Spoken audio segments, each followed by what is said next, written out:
Hey everyone, Tyson the Subaru Specialist from Subaru Prince George here. We're taking a look at the first 2023 Subaru Forester Wilderness that we've received. So, customer's been waiting for this just over 6 months. It's in the autumn green. Now, it's a little loud right now, and you'll notice most Subarus idle high around 1900 RPMs when they're cold. That's just to help get the engine exhaust systems up to temperature more quickly. So, Wilderness is the most outdoor off-road oriented Forester they've ever made. You've got increased ground clearance, an extra 0.3 of an inch, so you're up to 9 inches of ground clearance. You get a more aggressive front end. The bumper is that black plastic cladding, less painted area to mark up. That's the idea behind it. You do get a front view parking / off-road camera. The big matte black decal, decal, sticker, whatever you want to call it, and it's matte black. And the idea behind that is it's going to reduce sun glare for the driver, which is very, very nice. It actually makes a pretty big difference. I was shocked. Headlights, same as the 22s, and you do get those 6-spoke LED Gatling gun style fog lights, super bright. Now, the customer had asked for a set of winter tires on wheels, so you've got some aftermarket alloys, and you've got some Toyo, I think they're Observe G3 Ice. They're studded, set up for winter. Customer does a lot of highway driving. You get the Wilderness badging. Now, this isn't painted black like the Wilderness Outback or gray. It's actually textured. It's the same cladding as the side, as the fenders and the lower portion of the body. You get Forester and anodized copper. Roof rails. They're a little bit thicker than the traditional Forester crossbars. So standard crossbars won't fit. You do have to get the Thule ones. They won't fit width-wise, but you do get your anodized copper supports. And the reason they're thicker is they're designed to hold more weight. Now, something that I noticed I thought was a little bit interesting on the 23s versus the 22s. This ridge, this wasn't here before.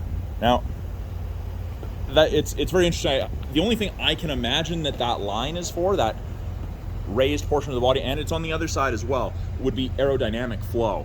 But that wasn't something that was mentioned in the updates for the 23s. They said it was essentially untouched. They do come with the bumper step pad from factory now. That is also an addition. Rear bumper, you get those little black circles in the rear bumper. Those are your backup sensors. They'll apply the brakes if it thinks you're going to hit something in reverse between speeds of 1 and 15 kilometers an hour. Terrifying when it works, but it's great. This is normally painted body color, unless you're in a sport and it's gloss black, but it's that same black plastic cladding. So, very, very durable. I don't know what the reason is, if they just kind of wanted to keep it uniform, and it would look silly if it was gloss black while having the matte finish. Blacked out lettering on both sides. Power liftgate from the door of the driver's seat or the key fob. Now, here are the factory wheels and the tires. So, these are those exclusive 17-inch alloys that you get, and they're all-terrain tires. So yes, technically could drive these in the winter because they're snowflake rated, but they're not as good as the Toyos that are on here for highway driving in the winter. So, but lots of storage space. Fit 4 tires easily with the seats down. Grocery bag hooks on either side. Normally I'd show you how to fold the seats flat, but it's just this lever, and it'll fold down one side. You've got the same lever on this side, fold it down.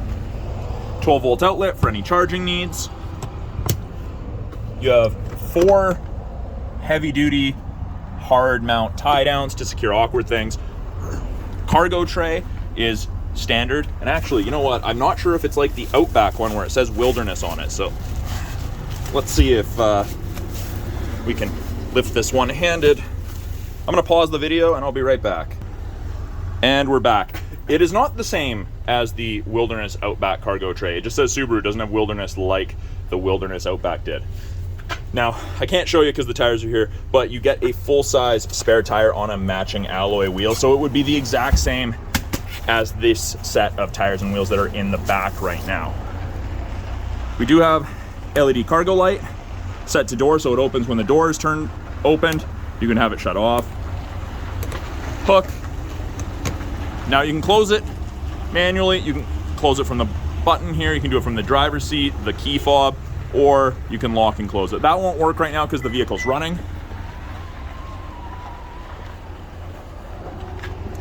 Now, the second row is taken up with tires right now, but there's good headroom, there's good legroom, LED light for the passengers. Off of the center console, you have vents, as well as 2 USB ports for charging. Map back pockets on the rear of both seats. And I'm actually just gonna open those vents so it heats up back here a little more easily. And something that I really like, the seat back material. It's not cloth like the old ones. This is kind of rubberized. It's not quite the same as floor mats or cargo tray, but definitely more durable. You don't have to worry about pet hair worming its way in. It's great. Subaru's designed this to be textured and grippy, so you can use this as a step to get into a roof box, grab things off the roof if you have crossbars. Now, even as a taller person, I appreciate that. This is eye level with me, so accessing some Thule, sometimes stuff at the back of a Thule is more difficult. Up front, wilderness badging, copper accenting, window lock, power windows, locks, mirrors, and of course, power driver seat, including lumbar. Now, this seating material, this is StarTex, so it's not cloth, it's not leather, it's 20% recycled plastic, the rest is synthetic, a little bit textured, non-perforated. The idea is you can go hiking, biking, camping, whatever, get dirty, hop in, drive home, and then wipe this out. You can't quite hose it out. It's not that utilitarian, but it's pretty close. Wilderness on both the headrests, and these headrests you can angle and tilt depending how you like it. On the inside here, by the driver's left knee, you have the ability to open the rear hatch. You can turn off the steering responsive headlights if you don't like them. So these are the headlights that swivel left or right when we turn. You can set it so the hatch only opens portion of the way. If you're in a low parking space and the hatch opening all the way is going to hit the roof, you can stop that. Scroll wheel for the brightness of your gauges. Traction control, auto start stop, so the fuel saver, and then blind spot detection. So I've just turned off the blind spot and rear cross traffic alert. And you'll notice we have those little screens on the sides of the mirror, and it illuminates like so whenever someone's in your blind spot on the corresponding side. So it's not a replacement for shoulder checking, it is a great aid. Now, on the steering wheel, I get lots of comments. People feel that this is a very small steering wheel. I'm used to the Subaru size steering wheel, so it feels normal to me, but coming out of a truck, I guess, it feels very, very small. Now, it is fully adjustable, both tilt and telescopic, so you can fit drivers of varying arm lengths and heights. Everyone can be comfortable. Headlights default to auto, luckily, which is great. You can't accidentally drive around with your headlights turned off. Fog lights are right there. I'll show you what it looks like with the fog lights on at the end of the video. Left-hand side of the steering wheel, we have our Bluetooth and audio controls. You can make and take calls, control the volume of the calls and the music. Info will change the small screen up there. Show you that in a second. This is acceptor, make phone calls out, do voice commands. That's hang up or decline. These arrows right here in this middle set button change our small center display. Gives you a bunch of different information depending what you want to look at. Most people like the digital speedometer. Right hand side, we have our adaptive cruise and our lane centering. Both of those are part of the 2-color stereo eyesight cameras that Subaru has here. This is the safety system that they use. They've tucked it behind the windshield so that they're protected. Windshields are cheaper than sensors and cameras. But when you turn on cruise, you get an image of the Forester. There's 4 bars ahead of it, all the way down to 1. That's the follow distance behind the vehicle ahead of you that you will follow at if you catch up while using cruise, which is great. Best thing ever for a long trip. And I've just turned off and back on lane centering. So above 60 kilometers an hour, if the cameras can see the road lines, it'll illuminate those gray lines white, whichever side the cameras can see. And then it'll actually give you gentle steering input to keep you in the middle of your lane. It's phenomenal. Again, I don't recommend it around town, but you're far less fatigued at the end of a day of driving if you use it. Now, 2 different drive modes, Intelligent and Sport Sharp. So Sport Sharp is exclusive to the Wilderness and the Sport Foresters. So bottom left, it says P for Park. Just to the right of it says I for Intelligent. Press the Sport Sharp button. You'll notice that line is a little bit more aggressive. You're going to accelerate much faster. It's more spirited driving. You're going to use a little bit more fuel, but it's great for passing. It's fine. If you have the chance to try it out, I do recommend it. Doesn't totally turn the car into a race car by any means, but it's definitely more responsive. Below that, heated wheel. So it doesn't heat between the seams here, just kind of where you're supposed to keep your hands. And there's a dead spot right here, but oh yeah, copper. But yeah, it gets cooking. It is the best thing ever, and it's -8 degrees Celsius right now, so it's very, very welcome. Now, this screen gives you more information. Like I mentioned prior, every time you press the info button, on the steering wheel, it'll change and give you a different piece of information.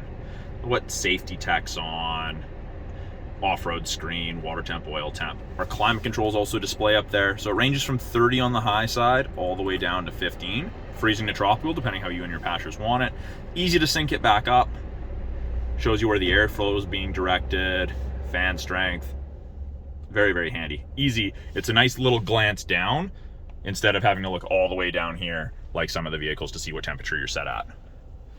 8-inch infotainment screen. It's all touchscreen, or you have options for the physical buttons. Apps, you've got Apple CarPlay, Android Auto, access to the My Subaru app after the vehicle's registered in your name. Still have a CD player. It's also our backup camera. Put it in reverse, backup cameras there, rear assist braking is active, parking sensors are active. That's what the green box is. That's the sensor saying, hey, you're getting pretty close to something. Green is good, yellow's close, red's about as close as you really want to get. Now, you can wash the backup camera from inside the vehicle just by twisting this knob at the end here and holding it backwards towards you. I won't do that because this was just delivery clean. Customer's coming to take possession shortly, so I don't want to get it dirty. Below that, we have our climate controls, driver side temp, passenger side temp, fan strength. It's synced together, driver and passenger temps. That turns on your heated side mirrors, rear window, and the area of the windshield where your wipers sit. The windshield wiper de-icer is phenomenal. I'm a huge fan of that. Now, we've got AC and we have max AC. Difference between the two. AC can come on even if you've got it set to max temperature on high. It's moving moisture around so you don't fog up. Max AC is the cold stuff. Lots of people use the remote start from the phone app and come out and the AC's on and they turn it off and things get foggy. If it comes on its own, leave it. If you've got pets, passengers in the rear, breathing heavily, talking a lot, and they're fogging up the back, turn that on and it will help to dissipate that. Below that, little storage cubby. It is rubberized, so the idea is you can put a device in there and it hopefully won't slide around. Got an aux port for music listening, USBs for charging, music listening, or doing Apple CarPlay, Android Auto, and a 12-volt outlet for any charging needs. Now, I'm in drive. Pull it towards yourself, and you can use the paddles to select your own gears. We've got the view button here. I press that. Turns on your front camera, and it should shut off about 8 kilometers an hour. It's a little bit disorienting, but it's almost 180-degree view. It's pretty phenomenal. Great for off-roading or in parking lots when you're coming out between two large vehicles. You can see if anyone's coming on either side before you get the passenger compartment out into the road. Parking brake, pull up to turn it on. Foot on the brake and push down to turn it off.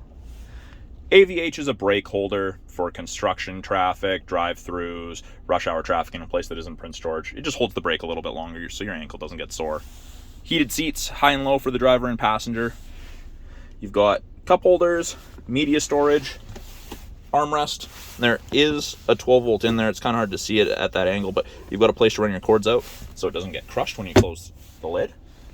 My favorite feature ever, auto-dimming rear view mirror. There's no switch to flick. It just automatically dims if someone's got their brights on behind you. It is phenomenal. I love it.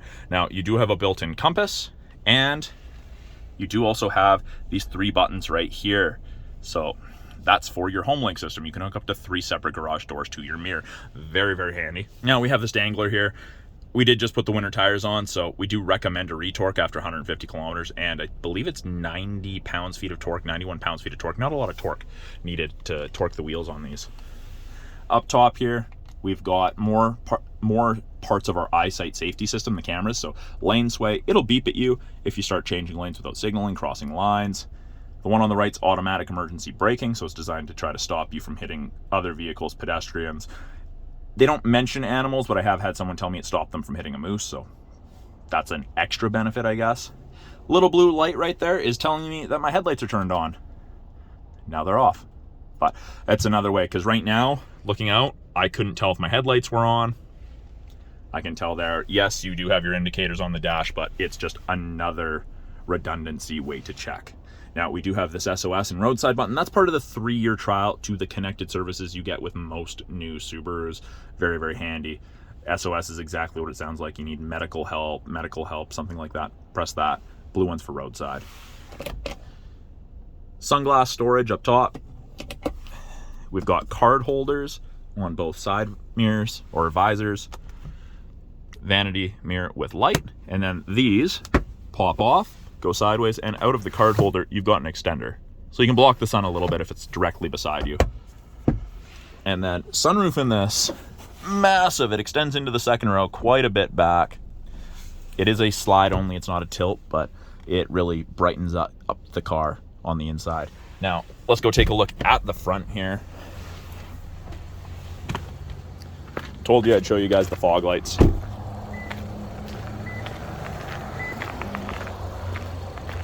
Yeah, bright headlights, bright fog lights.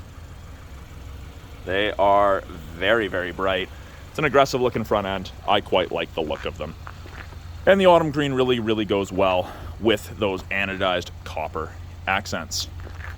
So that's a brief overview of the 2023 Subaru Forester Wilderness. If you guys have any questions about this vehicle, any of the vehicles, or technology in any of our vehicles in our lineup, please let me know in the comments below. I'm always looking for new videos to make for you guys and cover different things. So if there's something you want to see me do a video of, let me know and I will try to accommodate that.